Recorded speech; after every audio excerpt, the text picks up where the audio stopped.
displaced people hounded in their wanderings, turned into criminals by their very status, the futility of deportation, the notion that desperate people who are made impoverished by a set of macro forces will continue to keep coming back just as any of us would in search of a better life.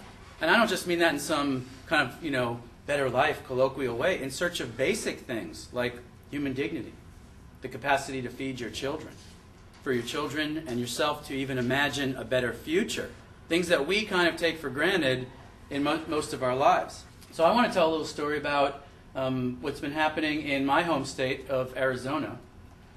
And I have a little page that I put together to collect some of these things. Call it the Arizona Connection, A Living History. Basically, when you start to think about the conditions of the reality in which we find ourselves, we have to figure out ways to engage those things. We don't, you can say, well, you don't have to, but we do, right? We have to either ignore it, accommodate it, or confront it, or propose alternative solutions to it, but we can't, it doesn't just happen in a vacuum. And so when you are living someplace and you're part of a community and you have all the trappings of relative privilege in that context. In other words, by and large, as people who are academics and educators, we're generally not of the suspect class that's being overtly persecuted, So how do we reconcile that? How do we engage these issues in a meaningful way? How do we lend our voice? How do we be allies and yet allow, and not only allow, but learn how people who are in the suspect class can represent their own interests and speak on their own behalf? And that's been one of the amazing things that's happened in Arizona. Just in brief, because you may have heard about it a little bit, and to give you a full dissection of what's happened in Arizona would take too long, but the basic gist is that the state of Arizona has slowly and steadily been chipping away at the right to exist of non-white people. That's as broad as it really gets. And there's ways of couching that in various kind of clever legislative language. We can only teach English in our public school system. Well, you can't teach ethnic studies. Oh, wait, we won't even say that because that could be loaded. But you can't teach anything that would be polarizing or that would make one identity group feel superior to another or that would have anti-American values attached to it. Kind of cloaked ways of saying that people who have been oppressed cannot establish a pedagogy that celebrates their own identity and transmits any of their cultural framings whatsoever. Keep them from being able to have a voice, to even educate and articulate an identity that isn't just limited to people in that cultural frame. Everyone in the Southwest is connected to the cultures that we're talking about, but you tamp it down that way. And then, of course, the ultimate was the SB 1070 debacle, which is still ongoing, which was essentially a law that would effectively give the police the right to investigate you and start a spiral of inquiry based on your outward appearance, the reasonable suspicion that you could be an illegal immigrant. Well, who's reasonably suspicious to be an illegal immigrant in Arizona? You tell me. Is it me? Not so much. They're not looking for third-generation Hungarians or whatever my background, right? You know what I'm saying? They're not looking for that. Everyone knows what that means. It means anyone with non-white skin is likely to be pulled over, investigated, asked to show their papers. And that was the gist of the law that set off such an international fervor, was it had this requirement that people who are reasonably suspicious of being undocumented would have to have papers on them to prove their citizenship status. Show me your papers. Right out of the dustbin of history where it belongs. Doesn't belong in this century, that's for sure. So that's what we're looking at in Arizona. And again, that substance, the substance of that could be talked about in and of itself for a very long time. What I'd like to spend a little time on is the pushback against it and how the people who are most affected by it found this crisis as also an opportunity in which to articulate and raise their own voices, which was the remarkable transformation that didn't get so reported in the mainstream media. There was a lot of coverage, there's protests and the legislative battles and the lawsuit And ultimately, you know what happened? Well, ultimately, penultimately, because it's still going on, but the Obama administration did sue the state of Arizona, knocked out many of the worst provisions of SB 1070 under the federal supremacy doctrine that says they have the exclusive right to manage immigration issues to control who comes in and out across those borders. I'm not sure that's a completely satisfying prospect, because that doesn't always work out. Giving the nation state the right to make that decision may not necessarily in the long run be any better than giving Arizona the right to make those decisions, you know? So it's still very much up in the air. But the moment where people who had been effectively persecuted for decades, if not generations, I mean, the history of Arizona vis-a-vis its mostly Latino and Mexican immigrant population has been problematic for a very long time.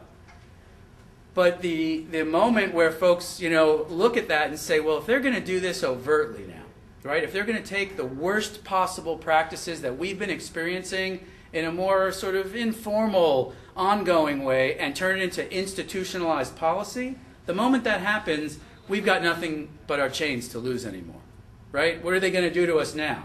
People were living in fear for a long time, afraid to raise their voices. Activists disappear, get deported.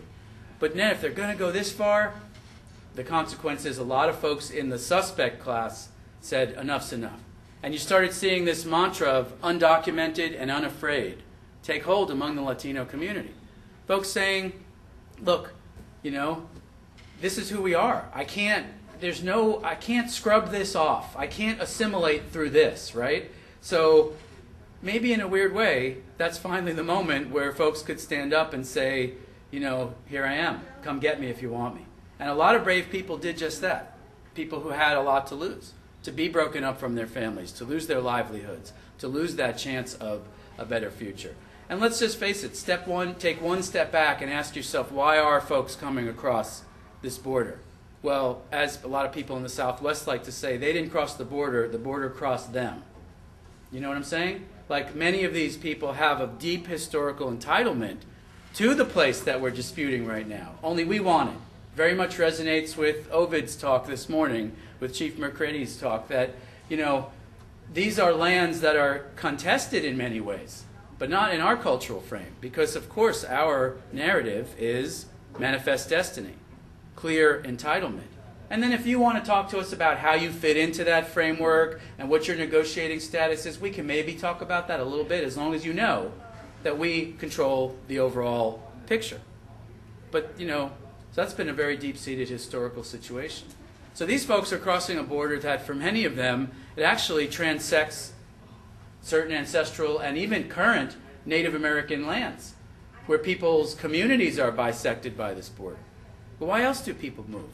Well, they move because many of the places where they were eking out a living south of that border are completely despoiled by the policies and practices being established on the northern side of the border. It's not, you know, it's not like we're just saying, stay where you are and have a good life down there, and we're not messing with that life.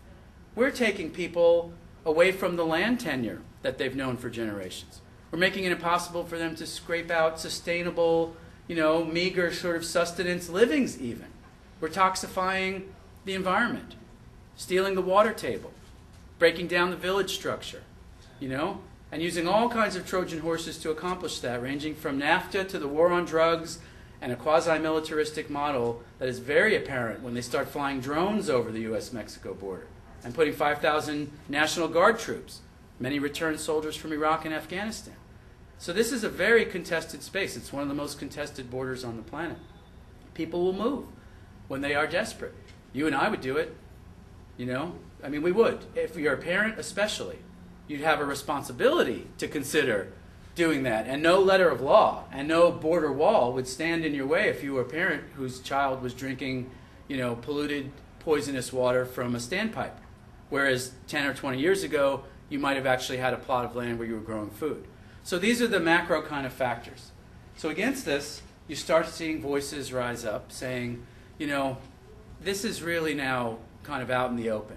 And in a weird way, we can almost thank the legislators who overreached for that by, you know, essentially putting their fascism front and center. You know, do you prefer your fascism kind of cloaked, where it's like not really in your face and you can still go shopping and watch TV? Or do you like it right up in your face where you know that it's there? Maybe in some weird way it's better to have it front and center because we can actually begin to articulate a competing narrative against it, as opposed to sort of challenging something that most people aren't even paying much attention to. So the voices start to emerge, undocumented and unafraid. We will not comply. People sitting in senators' offices who are deportable just by virtue of, you know, their status. So it's a very poignant and interesting moment, and it's very much about this notion of how do you frame the conversation? What kinds of values and associations do you attach to these kinds of, you know, sometimes abstract concepts? And especially for those of us who are, you know, allies. And not just in a crass sense, not just allies because, you know, we care about the poor, oppressed people of the world. That's not it at all, right? We're allies because we care about human rights, right? We understand that many of our own ancestors have experienced things like this throughout history. We know that history does show that if you allow the erosion of the platform of human dignity to be able to assert itself for anyone in our community, that we all are potentially connected to that. We all are pulled down, right? Injustice anywhere is a threat to justice everywhere. Martin Luther King. We can't ignore that. It's not so much about sympathy. It's about self-interest too. We understand that we're dragged down by the things that impinge the rights, liberties, and ability to survive of anyone among us. Our futures are interconnected. It's that way. And it has to be that way. So this is a serious thing. Like, we all have a stake in it. And yet we do know that some folks are much more likely to be directly affected by these machinations than others. So how do we leverage some of our own privilege, power, credibility, etc., as academics and activists? Well, one way is through the use of media and the capacity to, you know, tell our stories, essentially, from our own perspectives. And that's how I sort of got really fully immersed in this. There's many other aspects, and I participate in other ways, but this has become a dominant sort of motif for me almost by accident. And it started a couple of years ago where I realized that right when Obama had taken our centrist Democratic governor, then governor Janet Napolitano, out of the governor's seat and made her the Department of Homeland Security Secretary, that something was going to shift pretty significantly in our state. Napolitano was no great progressive crusader, but compared to the state legislature, you know, she was Emma Goldman, right? I mean, she was way far left compared, but she was that kind of centrist, moderate, Democrat. She was playing goalie behind this legislature. She vetoed more bills in Arizona history than all the other governors combined because they kept trying to do this. This stuff wasn't like just invented out of whole cloth. They've been trying to pass these kinds of draconian laws for years and years, and she kept vetoing them. So before the whole 1070 thing broke, I realized, she's going to leave. You know, she has her problems, but she's staving off some of the worst kinds of abuses. And so I wrote a little piece that in retrospect was highly and unfortunately predictive in what actually wound up happening.